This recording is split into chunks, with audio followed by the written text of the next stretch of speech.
بسم اللہ الرحمن الرحیم۔ حضرت ابن عباس رضی اللہ تعالیٰ عنہ سے روایت ہے، فرمایا رسول اللہ صلی اللہ علیہ وسلم کا گزر دو قبروں پر ہوا تو آپ صلی اللہ علیہ وسلم نے فرمایا ان دونوں کو عذاب ہو رہا ہے، وہ کسی بڑی غلطی کی بنا پر عذاب نہیں ہو رہا جس سے بچنا دشوار ہوتا۔ ان میں ایک چغل خوری کرتا تھا اور دوسرا اپنے پیشاب سے بچنے کا اہتمام نہیں کرتا تھا۔ ابن عباس رضی اللہ تعالیٰ عنہ نے کہا، پھر آپ صلی اللہ علیہ وسلم نے ایک تازہ کھجور کی چھڑی منگوائی،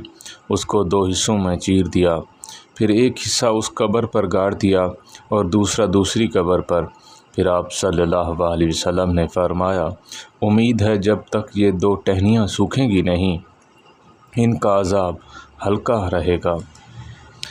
حضرت ابو ہریرہ رضی اللہ تعالیٰ عنہ سے روایت ہے، کہا رسول اللہ صلی اللہ علیہ وسلم نے فرمایا اللہ تعالیٰ فرماتا ہے میرے بارے میں میرا بندہ جو گمان کرتا ہے میں اس کو پورا کرنے کے لیے اس کے پاس ہوتا ہوں، جب وہ مجھے یاد کرتا ہے تو میں اس کے ساتھ ہوتا ہوں، اگر وہ مجھے اپنے دل میں یاد کرتا ہے تو میں اسے دل میں یاد کرتا ہوں، اگر وہ مجھے بھری مجلس میں یاد کرتا ہے تو میں اس کو مجلس سے اچھی مجلس میں یاد کرتا ہوں، اگر وہ میری طرف ایک بالشت میرے قریب آتا ہے تو میں اس کا ایک ہاتھ قریب آ جاتا ہوں، اگر وہ میرے ہاتھ ایک قریب آتا ہے تو میں دونوں ہاتھ کی پوری لمبائی کے برابر اس کے قریب آتا ہوں، اگر وہ میرے پاس چل کر آتا ہے تو میں اس کے پاس دوڑ کر آتا ہوں۔ حضرت ابو ہریرہ رضی اللہ تعالیٰ عنہ نے فرمایا رسول اللہ صلی اللہ علیہ وسلم نے فرمایا اللہ تعالیٰ فرماتا ہے جب بندہ ایک بالشت بڑھ کر میرے پاس آتا ہے تو میں ایک ہاتھ بڑھ کر اس کے پاس آتا ہوں، جب وہ ایک ہاتھ بڑھ کر میرے پاس آتا ہے تو میں دونوں ہاتھوں کی لمبائی کے برابر اس کے پاس آتا ہوں، اگر وہ دونوں ہاتھوں کی لمبائی کے برابر بڑھ کر میرے پاس آتا ہے تو میں اس کے پاس پہنچ جاتا ہوں اور اس سے تیزی سے بھی آتا ہوں۔ حضرت ابو ہریرہ رضی اللہ تعالیٰ عنہ فرماتے ہیں رسول اللہ صلی اللہ علیہ وسلم نے فرمایا